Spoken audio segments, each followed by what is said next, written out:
اعوذ باللہ من الشیطان الرجیم بسم اللہ الرحمن الرحیم وَأَطِيعُوا اللَّهَ وَرَسُولَهُ وَلَا تَنَازَعُوا فَتَفْشَلُوا وَتَذْهَبَ رِيحُكُمْ وَاصْبِرُوا إِنَّ اللَّهَ مَعَ الصَّابِرِينَ۔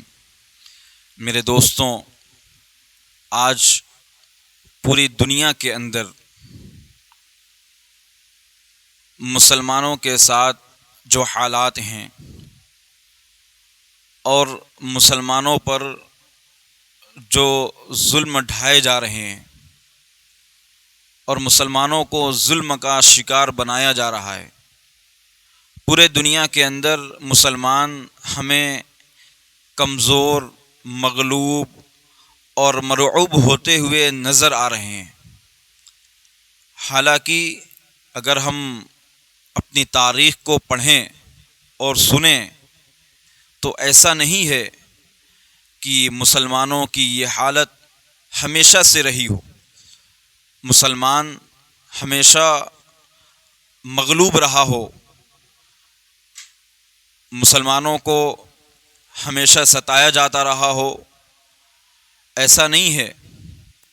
اگر ہم اپنی تاریخ کو پڑھیں گے تو ہمارے تاریخ ہمیں یہ بتائے گی کہ مسلمانوں کا ایک سنہرا دور گزرا ہے، مسلمانوں کا ایک دور گزرا ہے جس میں پورے دنیا کے اندر اسلام کا اور مسلمانوں کا بول بالا رہا ہے، مسلمانوں کا عروج رہا ہے، مسلمان حاکم رہے ہیں، محکوم نہیں رہے ہیں۔ مسلمانوں نے پورے دنیا کے اندر عدل اور انصاف کا نظام قائم کیا ہے، مسلمان لوگوں کے مددگار رہے ہیں، مسلمان مظلوموں کا ساتھ دینے والے رہے ہیں۔ بلا تفریق مذہب مسلمانوں نے اور ہمارے اسلاف نے اور ہمارے اکابرین نے بلا تفریق اور بغیر کسی بھید بھاؤ کے انہوں نے تمام مذاہب کے درمیان انہوں نے انصاف کیا اور انہوں نے انسانیت کا پیغام دیا۔ لیکن آج ہم جب نظر اٹھا کر دیکھتے ہیں تو پورے دنیا میں ہمیں مسلمان غلامی کی زنجیروں میں جکڑا ہوا نظر آتا ہے۔ آج دوسری قومیں ہم پر غالب ہیں، وہ ہمارے حاکم بنے ہوئے ہیں اور ہر محاذ پر ہمیں شکست اور تنزلی کا سامنا کرنا پڑ رہا ہے۔ اس کی کیا وجہ ہے اور اس کی کیا وجہ ہو سکتی ہے؟ اور اگر ہمیں ان وجوہات کا علم ہو جائے اور ان اسباب کا ہمیں پتہ چل جائے تو پھر اس کا کیا علاج ہے؟ ہمیں کس سے پوچھنا پڑے گا؟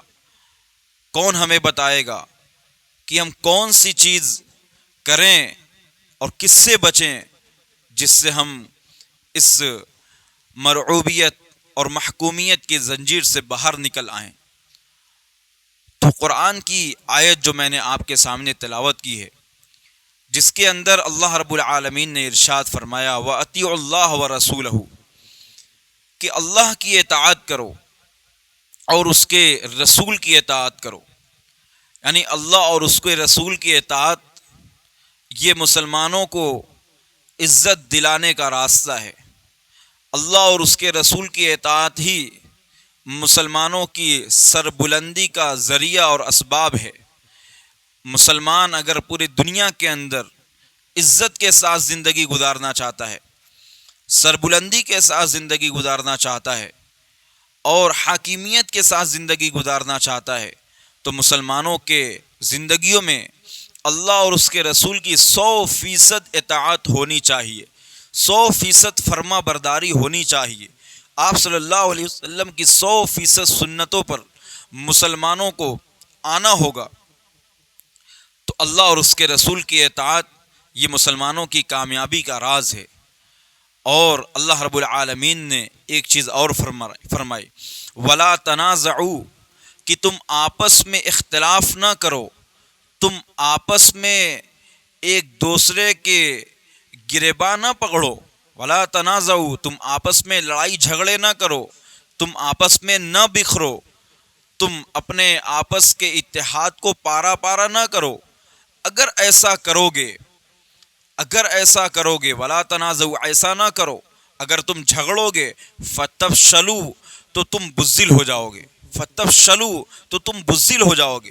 یعنی لڑائی اور جھگڑے کی، مسلمانوں کے آپسی اختلافات کی، اور مسلمانوں کے آپسی لڑائی اور جھگڑے کی، اور مسلمانوں کے آپسی اتحاد کو ختم کرنے کی جو سب سے پہلی سزا ملے گی فتفشلوا، وہ بزدلی ہوگی کہ ہم بزدل ہو جائیں گے. وَتَذْهَبَ رِيحُكُمْ، اور تمہاری ہوا، اللہ تعالیٰ کہہ رہے ہیں وَتَذْهَبَ رِيحُكُمْ، اور تمہاری ہوا اکھڑ جائے گی. آج ہم ذرا غور کریں کہ اگر واقعی میں آج ہم پورے دنیا کے اندر بزدل بنے پھر رہے ہیں، حالانکہ ہمارے بزرگ اور ہمارے اکابر وہ تو بہادر تھے، بزدلی اور ایمان ایک جگہ جمع ہو ہی نہیں سکتی، لیکن اگر آج ہمیں بزدلی محسوس ہو رہی ہے، جو چاہتا ہے جیسے چاہتا ہے ہم پر ظلم ڈھا رہا ہے، جو چاہتا ہے وہ ہمارے اسلامی شعائر کے ساتھ کھلواڑ کرتا ہے، جو چاہتا ہے جہاں مسلمانوں کو پیٹ دیتا ہے، موب لنچنگ کر دیتا ہے، جیسے چاہتا ہے مسلمانوں کے ساتھ کھلواڑ کیا جا رہا ہے. مسلمان بزدل بنا بیٹھا ہے. یہ بزدلی کیوں آئی ہے؟ اس بزدلی کی وجہ کیا ہے؟ اور اس زوال کی وجہ کیا ہے؟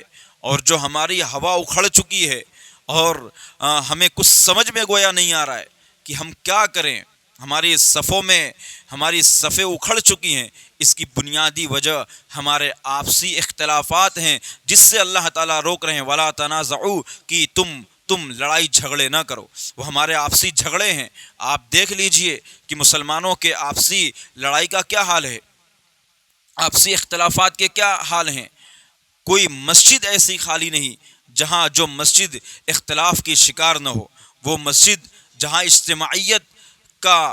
اجتماعیت کا پیغام دینا تھا، جس مسجد سے اپنے اتحاد و اتفاق کا ثبوت دینا تھا، جہاں صفیں اس لیے لگائی جاتی ہیں تاکہ مسلمانوں کے دل ملے رہیں، جہاں 5 وقت مسلمانوں کو اس لیے جمع کیا جاتا ہے تاکہ مسلمانوں کی اجتماعیت برقرار رہے، تاکہ مسلمان آپس میں ایک دوسرے کی خیر خبر لیتے رہیں، ایک دوسرے کے حال احوال سے واقف رہیں، ایک دوسرے کا ساتھ دینے والے بنیں، ایک دوسرے کے دکھ درد میں ایک دوسرے کے معاون بنے.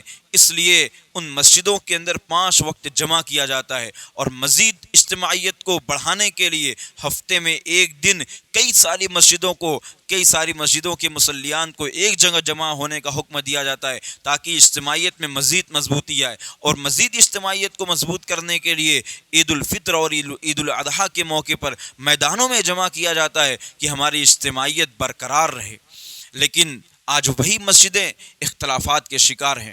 ہمارے اپنی دینی درسگاہیں جہاں عدل و انصاف کا، جہاں سے پیغام پوری دنیا میں جانا چاہیے تھا، ہمارے اپنے دینی درسگاہیں وہ اختلافات کے شکار ہیں. اور ہمارے اپنے گھریلو مسائل، ہمارے اپنے خاندانی مسائل، ہمارے اپنے محلے کے مسائل ہم اگر دیکھیں تو آج ہمارا اتحاد پارا پارا ہو چکا ہے. ہماری تنظیموں میں، ہماری جماعتوں میں، اور ہمارے اداروں میں، اور ہمارے آپسی رہنماؤں میں، اور ہمارے قائدین میں وہ اتحاد نظر نہیں آتا ہے، وہ اجتماعیت نظر نہیں آتی ہے.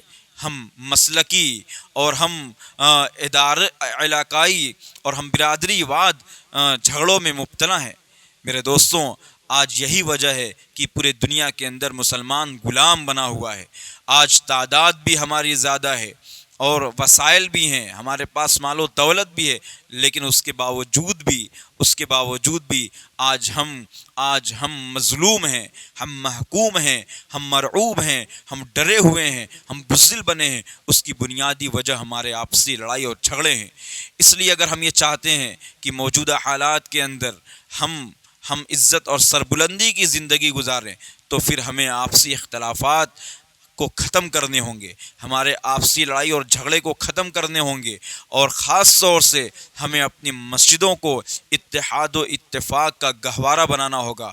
ہمیں اپنی مسجدوں کو اجتماعیت کا گہوارہ بنانا ہوگا، اور وہاں ہمارے اپنے دینی اداروں سے ہمیں عدل و انصاف کا پیغام دینا ہوگا۔ اگر ہم یہ کرتے ہیں تو انشاءاللہ ہم مضبوط ہوں گے، ہم شجاعت کے ساتھ، ہم بہادری کے ساتھ ہم ثابت قدم رہیں گے، اور اللہ ہمیں فتح اور نصرت عطا فرمائے گا۔ اگر ہم یہ کرتے ہیں، وَاصْبِرُوا، اللہ نے آگے فرمایا، اور صبر کرتے رہو، وَأَطِيعُوا اللَّهَ وَرَسُولَهُ، اللہ اور اس کے رسول کی اطاعت کرو، وَلَا تَنَازَعُوا، اور آپس میں لڑائی جھگڑے نہ کرو۔